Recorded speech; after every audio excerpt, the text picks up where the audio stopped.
ഇന്ന് നമ്മൾ ഡിസ്കസ് ചെയ്യാൻ പോകുന്നത് എന്താണ് മൈക്രോ കൺട്രോളർ എന്നുള്ളതാണ്. എന്താണ് മൈക്രോ കൺട്രോളർ, ഈ മൈക്രോ കൺട്രോളറിൻ്റെ അപ്ലിക്കേഷൻ എന്തെല്ലാമാണ് വരുന്നത്, മൈക്രോ കൺട്രോളറും മൈക്രോ പ്രോസസ്സറും തമ്മിലുള്ള വ്യത്യാസം എന്താണ്, ഈ കാര്യങ്ങളൊക്കെയാണ് നമ്മൾ ഡിസ്കസ് ചെയ്യുന്നത്. അപ്പോൾ ആദ്യമായി എന്താണ് മൈക്രോ കൺട്രോളർ എന്ന് പറഞ്ഞാൽ ഒരു സ്മാൾ ചിപ്പിനെയാണ് നമ്മൾ എന്ത് പറയുക, മൈക്രോ കൺട്രോളർ എന്ന് പറയുക. അപ്പോൾ ഒരു മൈക്രോ കൺട്രോളറിന് ഉള്ളിൽ CPU ഉണ്ടാവും, അതിന് പുറമെ എന്തുണ്ടാവും, ഒരു fixed amount of ROM, input output പോർട്സുകൾ, analog to digital converter, digital to analog converter, ഈ കാര്യങ്ങളെല്ലാം ഒരു സിംഗിൾ ചിപ്പിൽ ഇൻ്റഗ്രേറ്റ് ചെയ്തതാണ് എന്നുണ്ടെങ്കിൽ അതിനെ നമ്മൾ എന്ത് പറയും, മൈക്രോ കൺട്രോളർ എന്ന് പറയും. ഒരു മൈക്രോ കൺട്രോളർ എന്ന് പറഞ്ഞ ഒരു ചെറിയ ചിപ്പാണ്. ആ ചിപ്പിനുള്ളിൽ എന്തുണ്ടാവും, CPU ഉണ്ടാവും, റോം, ഇൻപുട്ട് ഔട്ട്പുട്ട് പോർട്സുകൾ, ഇവയെല്ലാം ഒരു സിംഗിൾ ചിപ്പിൽ ഇൻ്റഗ്രേറ്റ് ചെയ്തതാണ് എന്നുണ്ടെങ്കിൽ അതിനെ നമ്മൾ എന്ത് പറയും, മൈക്രോ കൺട്രോളർ എന്ന് പറയും. മൈക്രോ കൺട്രോളർ എന്ന് പറഞ്ഞാൽ ഒരു small low cost micro computer ആണെന്ന് പറഞ്ഞു. ഇവ നമ്മൾ ഡിസൈൻ ചെയ്യുന്ന എന്തിനു വേണ്ടിയിട്ടാണ്, ഒരു സ്പെസിഫിക് ടാസ്ക് കംപ്ലീറ്റ് ചെയ്യുന്നതിന് വേണ്ടിയിട്ടാണ്. അപ്പോൾ നമ്മൾ മെയിനായിട്ട് മൈക്രോ കൺട്രോളർ യൂസ് ചെയ്യുന്നത് ഓരോ സിസ്റ്റംസ് ഓട്ടോമാറ്റിക് ആക്കുന്നതിന് വേണ്ടിയിട്ടാണ്, ഓട്ടോമാറ്റിക് കൺട്രോൾസ് ഉണ്ടാക്കാൻ വേണ്ടി.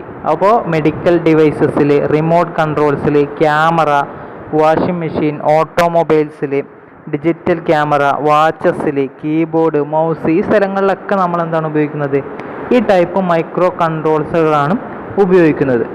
അപ്പോൾ നമ്മളിപ്പോൾ ആദ്യം പറഞ്ഞു മൈക്രോ കൺട്രോളറും ഉണ്ട്, മൈക്രോ പ്രോസസ്സറുമുണ്ട്.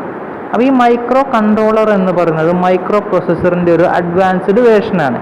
അപ്പോൾ ഈ മൈക്രോ പ്രോസസ്സറിൽ എന്ന് പറയുന്നത് ഒരു ചിപ്പിൽ എന്തുണ്ടാവും, CPU ഉണ്ടാവും, അതിന് ശേഷം ഫിക്സഡ് എമൗണ്ട് ഓഫ് റോം എന്നിവ എന്തിലുണ്ടായിരിക്കില്ല, ഈ ടൈപ്പ് മൈക്രോ പ്രോസസ്സറിൽ ഉണ്ടായിരിക്കില്ല.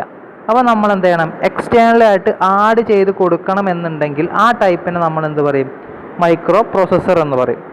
അപ്പോൾ മൈക്രോ പ്രോസസ്സറിൽ എന്തുണ്ടാവില്ല, റോം എന്നിവ അതിൽ ഇൻ്റഗ്രേറ്റ് ചെയ്തിട്ടുണ്ടാവില്ല, നമ്മൾ എന്ത് ചെയ്യണം, എക്സ്റ്റേണലി ആഡ് ചെയ്യണം. പക്ഷേ ഒരു മൈക്രോ കൺട്രോളറിലോ CPU, റോം ഇവയെല്ലാം എന്തായിരിക്കും, ഇൻ്റഗ്രേറ്റഡ് ആയിരിക്കും, അതിൽ എംബഡഡ് ആയിരിക്കും, ഒരു സിംഗിൾ ചിപ്പിൽ ഉണ്ടായിരിക്കും. ഇതാണ് മെയിനായിട്ടൊരു മൈക്രോ കൺട്രോളറും പ്രോസസ്സറും തമ്മിലുള്ളൊരു വ്യത്യാസം. അപ്പോൾ മൈക്രോ കൺട്രോളറിന് നമ്മൾ മെയിനായിട്ട് അപ്ലിക്കേഷൻ പറയുമ്പോൾ നമ്മൾ പറഞ്ഞു ഏതൊക്കെയാണ്, digital camera, microwave oven, watches, അതേപോലെ ഓട്ടോമൊബൈൽസിൽ, റിമോട്ട് കൺട്രോൾസിൽ, ഇവയിലൊക്കെ നമ്മൾ മൈക്രോ കൺട്രോളർ ഉപയോഗിക്കുന്നു. ഒരു മൈക്രോ പ്രോസസ്സറിന് നമ്മൾ എക്സാമ്പിൾ ചോദിച്ചാൽ നമുക്ക് എന്തൊക്കെ പറയാം, laptop, note pad, desktop PC, ഇവയൊക്കെ എന്താണ് ഒരു മൈക്രോ പ്രോസസ്സറിന് എക്സാമ്പിളായിട്ട് നമുക്ക് പറയാൻ സാധിക്കും.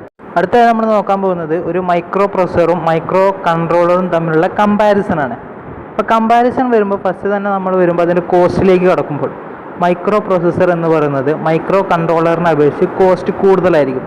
കാരണം മൈക്രോ കൺട്രോളറിൻ്റെ എല്ലാ കാര്യങ്ങളും, റോമും ഇൻപുട്ട് ഔട്ട്പുട്ട് പോർട്സുകളും എല്ലാം എന്ത് ചെയ്യും, നമുക്കൊരു ചെറിയ ചിപ്പിൽ തന്നെ അവൈലബിൾ ആണ്.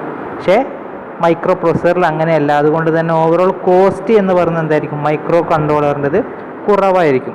ഇനി രണ്ടാമത് പറഞ്ഞത് നമ്മൾ ഫസ്റ്റ് പറഞ്ഞ അതേ പോയിന്റ് തന്നെയാണ്, എന്താണ് മൈക്രോ പ്രോസസ്സറിൽ എല്ലാ പെരിഫറൽസും നമ്മൾ എന്താണ് ചെയ്യുന്നത്, ഇൻ്റർഫേസ് ചെയ്യുകയാണ് ചെയ്യുന്നത്, റോമൊക്കെ ഇൻ്റർഫേസ് ചെയ്യുകയാണ് ചെയ്യുന്നത്. പക്ഷേ മൈക്രോ കൺട്രോളർ എന്തായിരിക്കും, ഇവയെല്ലാം ഒരു സിംഗിൾ ചിപ്പിൽ ഇൻ്റഗ്രേറ്റ് ചെയ്തതാണ്. ഒരു സിംഗിൾ ചിപ്പിൽ എന്തായിരിക്കും, റോമും എല്ലാം നമ്മൾ ഇൻ്റഗ്രേറ്റ് ചെയ്തതാണ്. അടുത്തായിട്ട് വരുന്ന ഒരു കമ്പാരിസൺ ആണെന്ത്, മൈക്രോ പ്രോസസ്സറിൽ ഓൺ ചിപ്പ് റോം എന്നിവ എന്തായിരിക്കില്ല, പ്രസൻ്റ് ആയിട്ട് ഉണ്ടായിരിക്കില്ല. പക്ഷേ മൈക്രോ കൺട്രോളറിൽ എന്താണ്, ഓൺ ചിപ്പ് റോം എന്നിവ എന്തായിരിക്കും, അവൈലബിൾ ആയിരിക്കും. അതേപോലെ തന്നെ മൈക്രോ കൺട്രോളർ എന്ന് പറയുന്നത് ചെറിയ സൈസ് ആയതുകൊണ്ട് തന്നെ നമുക്ക് ഹാൻഡിൽ ചെയ്യാൻ എന്താണ് വളരെ സുഖമാണ്. പക്ഷേ മൈക്രോ പ്രോസസ്സർ എന്താണ്, അത്യാവശ്യം സൈസ് ഉണ്ടായിരിക്കും, അതുകൊണ്ട് തന്നെ അത് ഹാൻഡിൽ ചെയ്യാൻ മൈക്രോ പ്രോസസ്സറിനത്തോളം ഈസി ആയിരിക്കില്ല.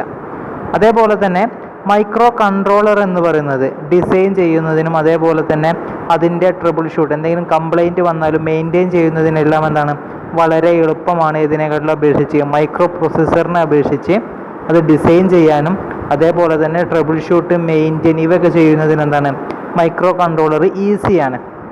അതേപോലെ തന്നെ മൈക്രോ പ്രോസസ്സറിൽ എന്തല്ല, സോഫ്റ്റ്വെയർ സെക്യൂരിറ്റി അവൈലബിൾ അല്ല. മൈക്രോ പ്രോസസ്സറിൽ സോഫ്റ്റ്വെയർ സെക്യൂരിറ്റി അവൈലബിൾ അല്ല. മൈക്രോ കൺട്രോളറിൽ എന്താണ്, സോഫ്റ്റ്വെയർ സെക്യൂരിറ്റി അവൈലബിൾ ആണ്.